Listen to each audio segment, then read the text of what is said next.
Hi friends, எல்லாருக்கும் வணக்கம் and welcome back to my channel. இந்த vlog வந்து பார்த்திங்கன்னா மார்னிங் வந்து பசங்களுக்கு எப்போவுமே வந்து கொஞ்சம் ஸ்டார்ட் பண்ணுவேன். ஸோ மார்னிங் எடுக்கிறதுக்கு ரீசன் என்னன்னு பார்த்திங்கன்னா, மார்னிங் தான் கொஞ்சம் நிறைய ஐட்டம்லாம் வந்து செய்வேன். ஸோ அந்த மாதிரியான ஒரு vlog தான். குழிப்பணியாரம் வந்து ஊற்றிட்டேன். மாவு வந்து முடிகிற ஸ்டேஜில் இருந்தது. மாவு வந்து அரைக்கணும். ஸோ இது கூட வெங்காயம் அதெல்லாம் வந்து கட் பண்ணி போட்டு பசங்களுக்கு வந்து குழிப்பணியாரம் வந்து பண்ணி விட்டுட்டேன். அதுக்கப்புறமா சாப்பிட்றதுக்கு வந்து சேலட், அந்த குக்கும்பர் வந்து லைட்டாக பெப்பர் தூவி சேலட் மாதிரி கொடுத்துட்டேன். கார்னும் இருக்குது, வேணும்னா ப்ரெட் வந்து டோஸ்ட் பண்ணிக்கலாம் அப்படின்னு சொல்லி கொடுத்து விட்டுட்டேன். ஸோ அதுக்கப்புறமா வந்து பசங்களை கொஞ்சம் அமுச்சு விட்டுட்டு அவங்கள பஸ் ஏற்றி விட்டுட்டு ஒரு வாக்கிங் வந்து போயிட்டு வந்துட்டு பருப்பு வந்து ஊற வச்சுருந்தேன். ஸோ சிறுக்கீரை செய்யலாம் அப்படின்னு சொல்லிட்டு, சிறுக்கீரை வந்து லாஸ்ட் வீக்கே வந்து வாங்கிட்டு வந்திருந்தேன். பட் வந்து செய்ய முடியல. அதனால் வந்து இன்றைக்கி இதுக்கு மேலே வச்சுருந்தா வேஸ்ட் ஆகிடும், வீக்கெண்டை வேறு வருது அப்படின்னு சொல்லிட்டு சிறுக்கீரையும் காலிஃப்ளவர் பொரியல் வந்து பண்ணி கொடுத்துருந்தேன். ஸோ ரெண்டுத்துக்குமே வந்து நல்லா மேட்ச் ஆகிருக்கும். அதுக்கப்புறமா வந்து பார்த்திங்கன்னா ஹஸ்பண்டுக்கு வந்து சாப்பாடு இப்படி தான் வந்து கட்டி அமிச்சிட்டேன். இன்றைக்கி அவருக்கு ஒன்றும் ஸ்பெஷலாக ஒன்றும் கொடுக்கல. ஹஸ்பண்ட் வந்து ஆஃபீஸ் கிளம்பிட்டார். கிளம்பின பிறகு என்னோடய வேலைகள்லாம் இருக்கும் இல்லைங்களா, ஸோ அந்த வேலைகள்லாம் வந்து பார்த்துட்டு இருந்தேன். ஸோ பாத்திரம் வந்து கழுவி வச்சுட்டேன். கழுவினாலுமே இன்னும் சிங்கில் வந்து பாத்திரம் இருக்குது. பாத்திரம் வந்து எங்கேருந்து தான் வரும்னே தெரியலங்க. அவ்வளோ பாத்திரம் வந்து சேர்ந்துக்கிட்டே இருக்குது.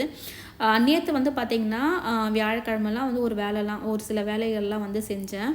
என்ன வேலை அப்படின்னு பார்த்திங்கன்னா, இந்த மாதிரி இந்த கிளாத்துங்க, அப்புறம் ஷாக்ஸ்லாம் வந்து துவச்சி போடுறது, அதுக்கப்புறம் வந்து இட்லி துணி இருக்கும் இல்லைங்களா, இட்லி ஊற்றின துணி அதெல்லாம் வந்து வாஷ் பண்ணி போட்டுட்டு பேஸ்கெட் எல்லாம் வந்து கழுவி விட்டுருந்தேன். ஸோ இன்றைக்கி வந்து பார்த்திங்கன்னா வெள்ளிக்கிழமைன்றதுனால ஈவினிங் பூஜை இருக்கும். அதனால் வந்து வீடெல்லாம் வந்து பெருக்கிட்டு க்ளீனாக வந்து தொடச்சி விட்றது தான் வேலை.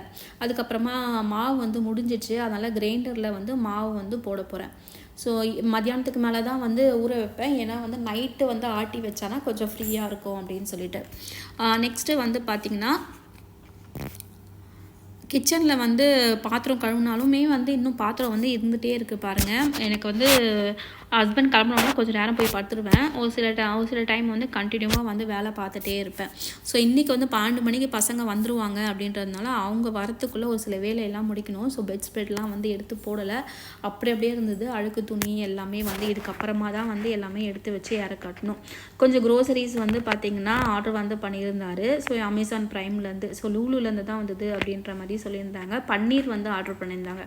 ஸோ இந்த வாரம் வந்து பன்னீர் வச்சு எதனா ஒரு ரெசிபி வந்து செய்கிறேன். ஒன்று பன்னீர் பிரியாணி செய்வேன், அப்படி இல்லைனா வந்து பன்னீர் கிரேவி, சப்பாத்தி அந்த மாதிரி. ஸோ வீட்டுக்கு வந்து இந்த டேபிள் ஃபேன் வந்து வாங்கியிருந்தோம் வெயில் காலம் தொடங்குறதால. இதோட வந்து இந்த வீடியோ முடியுது.